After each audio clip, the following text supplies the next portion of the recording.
नमस्कार दोस्तों, आज हम एक ऐसी खबर के तह तक जाएंगे जिसने देश के सबसे संवेदनशील हिस्से लद्दाख में भूचाल ला दिया है।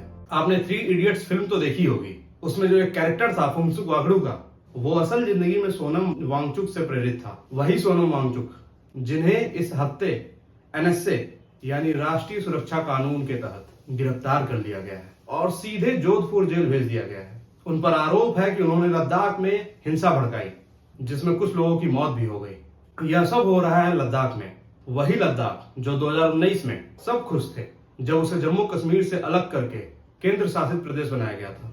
पिछले हफ्ते जब लद्दाख के लोग मांगों को लेकर सड़क पर उतरे तो प्रदर्शन हिंसक हो गया और उसके ठीक बाद सोनम वांगचुक पर यह बड़ी कार्रवाई हुई।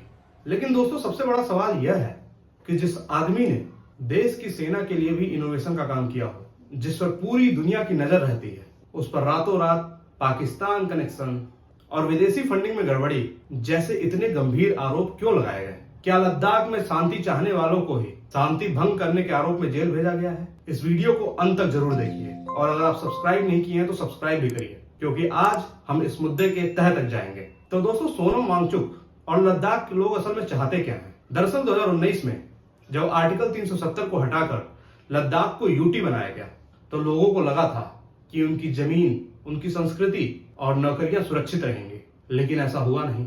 वहां के लोगों की सबसे बड़ी मांग है कि लद्दाख को भी स्टेटहुड यानी पूर्ण राज्य का दर्जा दिया जाए और उसे संविधान की 6ठी अनुसूची में भी शामिल किया जाए। जी हाँ, वही 6ठी अनुसूची जो नॉर्थ ईस्ट में कुछ आदिवासी क्षेत्रों को अपने जमीन, जंगल और संस्कृति की रक्षा के लिए एक विशेष अधिकार प्रदान करता है। लद्दाख के लोग डरते हैं कि कहीं बाहर के लोग आकर बड़ी कंपनियां या फिर अमीर लोग उनकी पर्यावरण वाली जमीन खरीद लेंगे, जिससे उनकी पहचान और प्रकृति दोनों को ही खतरा है। तो दोस्तों, सवाल यह है कि मामला इतना कैसे बिगड़ गया कि हिंसा भी हो गई और सोनम वांगचुक पर एनएसए भी लग गया। दरअसल सोनम वांगचुक अपने मांगों को लेकर कई दिनों से भूख हड़ताल पर थे, लेकिन प्रशासन का कहना है कि उन्होंने नेपाल में हुई जेनजी क्रांति और अरब स्प्रिंग जैसे हिंसक विरोधों का जिक्र करके लोगों को भड़काया है, जिसके कारण भीड़ ने सरकारी दफ्तर और यहां तक कि बीजेपी के कार्यालय में भी आग लगा दिया। पुलिस ने भी यहां जवाबी कार्रवाई में गोली चलाई, जिससे कई लोग हताहत हो गए।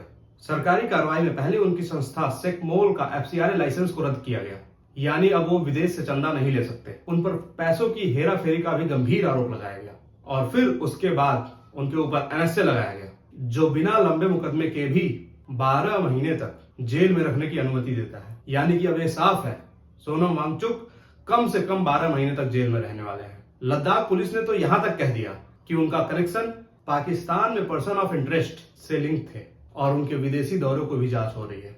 यहां वांगचुक के समर्थकों का कहना है कि हिंसा के लिए वो नहीं बल्कि प्रशासन जिम्मेदार है। उनका कहना है कि उन्होंने हमेशा अहिंसा की बात की है और उनकी पत्नी ने भी पाकिस्तान के लिंक को सरासर खारिज किया है। यहाँ विपक्ष का कहना है कि सरकार इन सख्त कदमों का इस्तेमाल शांतिपूर्ण विरोध को कुचलने के लिए कर रही है।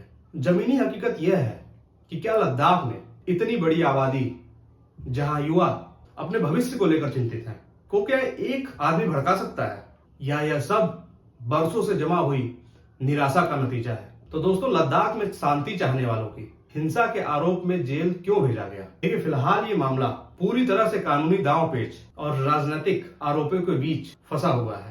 प्रशासन कह रहा है कि वांगचुक ने हिंसा भड़काई और वांगचुक के समर्थक कह रहे हैं कि यह सब उनकी आवाज दबाने की साजिश है। तो जब तक जांच पूरी नहीं हो जाती, यह बता पाना बेहद मुश्किल है कि सच्चाई दरअसल है क्या। लेकिन एक बात तो साफ है, अब लद्दाख के मांगों को नजरअंदाज नहीं किया जा सकता। संवैधानिक सुरक्षा के बिना हिमालय का यह नाजुक इकोसिस्टम और यहाँ के लोगों की पहचान दोनों को खतरे में डाल सकता है।